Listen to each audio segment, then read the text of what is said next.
सबको जय मसीह की। प्रभु का धन्यवाद हो।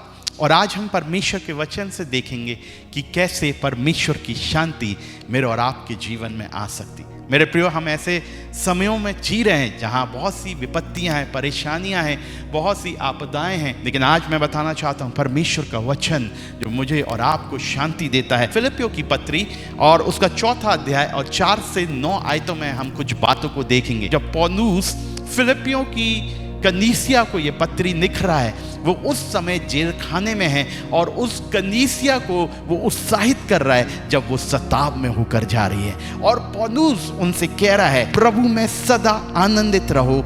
मैं फिर कहता हूं, आनंदित रहो। तुम्हारी कोमलता सब मनुष्यों पर प्रकट हो, प्रभु निकट है। तो पौलुस ऐसे सताव के समय में भी फिलिपियों की कलीसिया से कह रहा है, सदा आनंदित रहो और तुम्हारी कोमलता सब पर प्रकट हो। यहाँ पे 4 से 9 आयतों में पौलुस 4 बातों को बताता है और आज इन बातों को मैं आपके साथ शेयर करना चाहता हूँ। पहली बात पौलुस कहता है कि किसी भी बात की चिंता मत करो।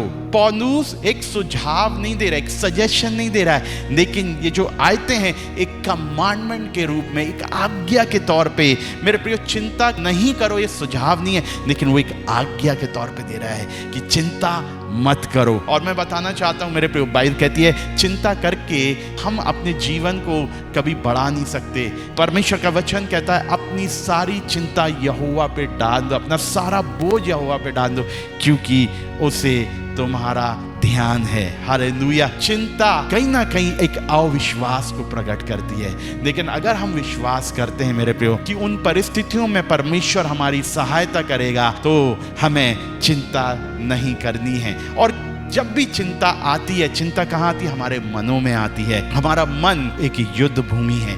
शत्रु सारी चिंताओं को, सारी बातों को हमारे मन में डालने की कोशिश करेगा, लेकिन पौलुस कह रहा है चिंता मत करो। दूसरी बात वह कह रहा है, परंतु हर एक बात में तुम्हारे निवेदन, प्रार्थना और विनती के द्वारा। हालेलुया। दूसरी बात पौलुस कह रहा है कि कैसे परमेश्वर की शांति हमारे जीवन में आ सकती है।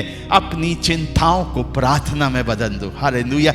अगर हम चिंता करेंगे इसका मतलब हम प्रार्थना नहीं कर रहे हैं, और अगर हम प्रार्थना करेंगे तो प्रार्थना से एक विश्वास उत्पन्न होगा, हम चिंता नहीं करेंगे। जब हम प्रार्थना करेंगे मेरे प्रियो, परमेश्वर मेरे और आप से बातें करेगा, परमेश्वर अपने उपाय को बताएगा। ठीक उसी प्रकार से जब इज़राइल घेर लिया गया था, यहोशापात जब उसने सुना कि 3 देशों ने उसे घेर लिया है, वह डर गया, लेकिन वह परमेश्वर के मंदिर में चला गया और उसने उपवास और प्रार्थना का एक घोषणा कर दिया। सबको बुलाया, वे लोग प्रार्थना करने लगे उपवास के साथ। परमेश्वर का आत्मा प्रभु के दास के ऊपर उतरा और उसने कहा कि तुम कल अवश्य जाना, लेकिन तुम्हें लड़ना नहीं पड़ेगा, क्योंकि युद्ध तुम्हारा नहीं, युद्ध यहोवा का है। मैं बताना चाहता हूं मेरे प्रिय, प्रार्थना परमेश्वर से वार्तालाप है। जो हम प्रार्थना करेंगे परमेश्वर उपायों को बताएगा। जब हम प्रार्थना करेंगे उन परिस्थितियों में परमेश्वर मेरे और आपके हृदय में अपनी शांति को देगा।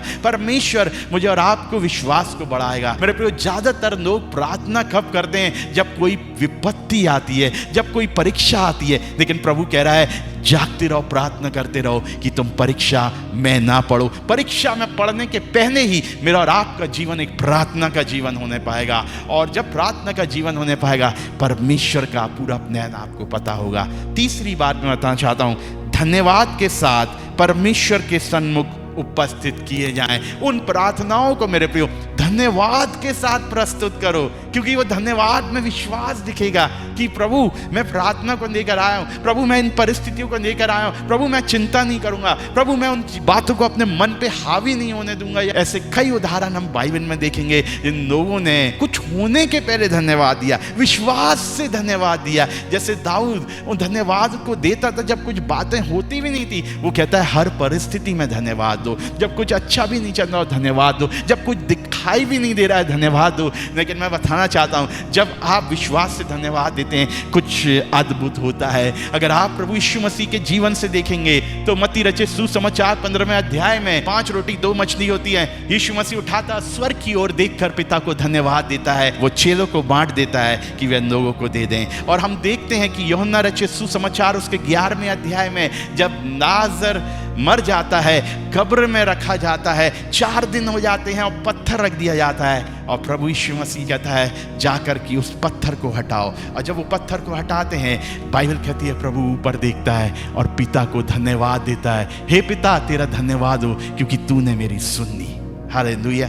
आप देख रहे हैं कैसे प्रभु यीशु मसीह ने उस उदाहरण को रखा है कि कुछ होने के पहले धन्यवाद दो। आपको कुछ दिखाई नहीं दे रहा है, धन्यवाद दो, क्योंकि उस धन्यवाद में आपका विश्वास है। और बाइबल में सुपरनैचुरल विश्वास से होते हैं। हालेलुया। आपके जीवन में परमेश्वर अलौकिक बातों को उस विश्वास के धन्यवाद के द्वारा करेगा। मैं आज आपको बताना चाहता हूं, यहां पे पौलुस कह रहा है धन्यवाद के साथ परमेश्वर के सन्मुख उपस्थित किए जाएं, तब परमेश्वर की शांति सारी समझ से परे है तुम्हारे हृदय और तुम्हारे विचारों को मसीह यीशु में सुरक्षित रखेगी। मेरे प्रियो, आज मैं बताना चाहता हूं कि परमेश्वर की शांति, the peace of God will protect our heart and will protect our mind. Hallelujah. So कैसे अपने हृदय को, मुझे और आपको अपने मन को प्रोटेक्ट करना है, हमें परमेश्वर की शांति की जरूरत है। और आगे पौलुस जो चौथी बात बताता है, इसीलिए हे भाइयों, जो बातें सत्य हैं, जो बातें आदरणीय हैं, जो बातें उचित हैं, और जो बातें पवित्र हैं, जो बातें सुहावनी हैं, और जो बातें मनभावनी हैं, अर्थात जो बातें सद्गुण और प्रशंसा की बातें हैं, उन पर ध्यान लगाया करो। चौथी बात कह रहा है, अपने मन को अच्छी बातों में लगाओ, अपने मन को पवित्र बातों में लगाओ, अपने मन को मनभाऊ, सुहावनी, आदरणीय चीज़ों में लगाओ। मेरे प्रियो, हमारा माइंड, हम क्या देख रहे हैं, क्या सोच रहे हैं, क्या बोल रहे हैं, क्या सुन रहे हैं, मुझे और आपको अगर परमेश्वर की शांति से भरना है तो मेरे प्रियो, हम क्या इनटेक कर रहे हैं। अगर वचन इनटेक करेंगे, परमेश्वर का विश्वास और शांति आएगी। प्रार्थना में जाएंगे, प्रभु बात करेगा। आराधना करेंगे, परमेश्वर अलौकिक कामों को करेगा। जो माइंड है वो बैटलफील्ड है।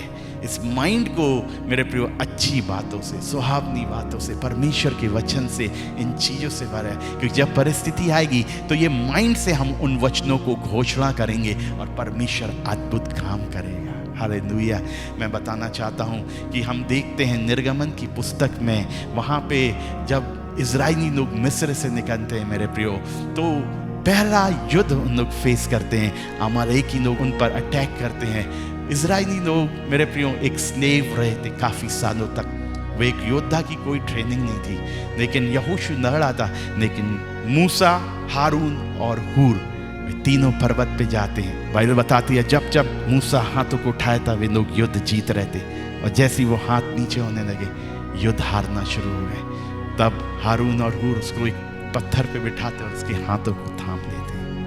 हाथ उठाना मतलब प्रभु पे निर्भर रहना। आज मैं कहना चाहता हूँ, बहुत सी चीज़ें जो हम युद्ध के दौर पे फेस करते हैं, उन परिस्थितियों में जो हम अपने हाथों को उठाते हैं और कहते हैं प्रभु मैं आपके ऊपर निर्भर हूँ। इन परिस्थितियों में धन्यवाद जब हम देते हैं तो हम परमेश्वर की उपस्थिति में और करीब जाते हैं, और जितना उसकी उपस्थिति में करीब जाते हैं, उतना आनंद से, उतना आशा से, उतना विश्वास से हम भर जाते हैं। भजन संहिता 100 और उसकी 4वीं आयत में वहाँ पे लिखा है, उसके फाटकों में प्रवेश करूँगा धन्यवाद के साथ, उसके आंगनों में स्तुति करूँगा।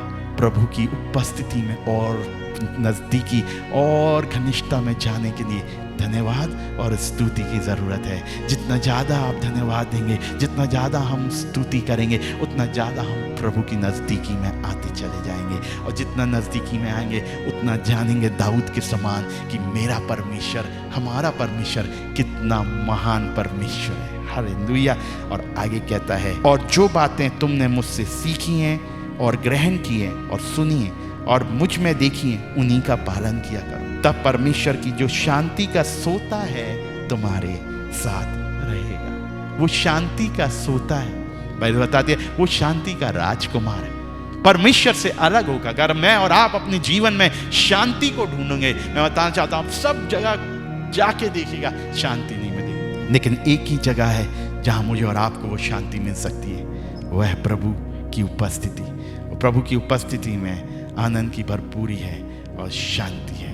रोमियो 15:13 कहता है, परमेश्वर जो आशा का दाता है तुम्हें विश्वास करने में और सब प्रकार के आनंद और शांति से परिपूर्ण करे और पवित्र आत्मा की सामर्थ्य से तुम्हारी आशा बढ़ती जाए। अंत में मैं बताना चाहूँगा, प्रभु यीशु मसीह जो अपने चेलों से अंतिम समय में थे, उन्होंने यूहन्ना 14:27 में बोला था इस प्रकार से, मैं तुम्हें शांति दिए जाता हूँ, अपनी शांति तुम्हें देता हूँ, जैसे संसार देता है मैं तुम्हें नहीं देता। तुम्हारा मन व्याकुल ना हो और ना डरे। आज मैं बताना चाहता हूँ, जो शांति प्रभु देते हैं वो संसार में नहीं मिलेगी। इसीलिए मैं यही कहना चाहता हूँ, जब हमारे मन में चिंताएं रहे, हमारा मन व्याकुल, एक चीज़ बताना चाहता हूँ, इन सारी चीज़ों को अगर मैं एक तरीके से समराइज करूँगा, प्रभु की उपस्थिति में जाएंगे, चिंता नहीं रहेगी। प्रभु की उपस्थिति में हम धन्यवाद और प्रार्थना और स्तुति के साथ जाएंगे। और जब हम प्रभु की उपस्थिति में जाएंगे, हमारा मन वो परमेश्वर की बातों को देखेगा, परमेश्वर को सोचेगा, परमेश्वर हमसे बातें करेगा और हमारे अंदर एक विश्वास और आशा को उत्पन्न करेगा। मैं बताना चाहता हूँ, और कोई भी चीज़ उन चिंताओं को दूर नहीं कर सकती, सिर्फ एक, वो है परमेश्वर की उपस्थिति। परमेश्वर आप सबको बहुत बहुत आशीष दे। God bless you all.